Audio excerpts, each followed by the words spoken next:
भूतिया आम का पेड़। गांव के बाहरी इलाके में एक पुराना आम का बाग था, जहां का सबसे बड़ा पेड़ दशकों से वीरान पड़ा था।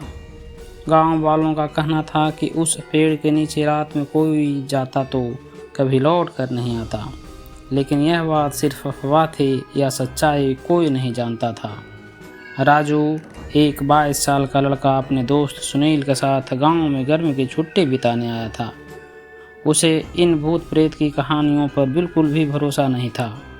जब गांव के बुजुर्गों ने उसे आम के उस भूतिया पेड़ के बारे में बताया तो वह हंस पड़ा और बोला, भूत कुछ नहीं होता, मैं आज रात वहाँ जाकर आम तोड़ कर लाऊंगा। राजू के दोस्त सुनील ने उसे समझाने की कोशिश की। राजू, मत जा, गांव के लोग मजाक नहीं कर रहे, कोई भी उस पेड़ के पास नहीं जाता, वहाँ कुछ अजीब होता है। लेकिन राजू को अपनी हिम्मत पर पूरा भरोसा था। वह अकेले ही रात 12 बजे मसाल लेकर आम के पेड़ के पास पहुँच गया। जैसे ही राजू पेड़ के पास पहुँचा, हवा अचानक तेज चलने लगी। आम के पेड़ की टहनियाँ अजीब तरीके से हिलने लगी, जैसे कोई उस पर बैठा हो। राजू ने नीचे गिरे हुए आम उठाने के लिए हाथ बढ़ाया, तभी उसने सुना, राजू रुको। राजू ने पलटकर देखा, लेकिन वहाँ कोई नहीं था।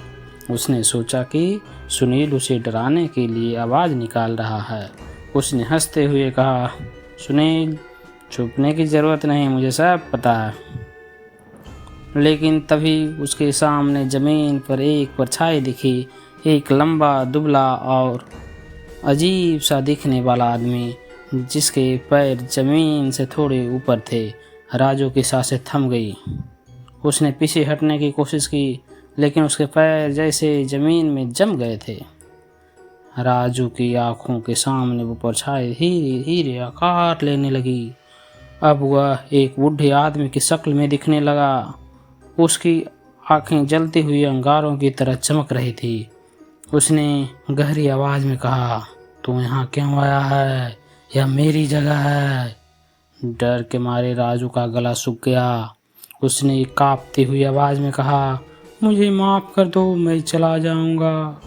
भूत हंस पड़ा और बोला, अब बहुत देर हो चुकी है।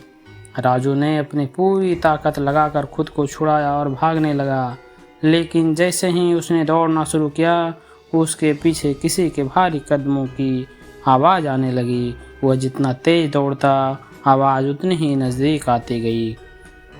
आधी रात को अचानक गांव के लोग राजू की चीखें सुनकर जाग गए। जब कुछ लोग मसाले लेकर बाहर आए तो उन्होंने देखा कि राजू आम के पेड़ के पास बेहोश पड़ा था।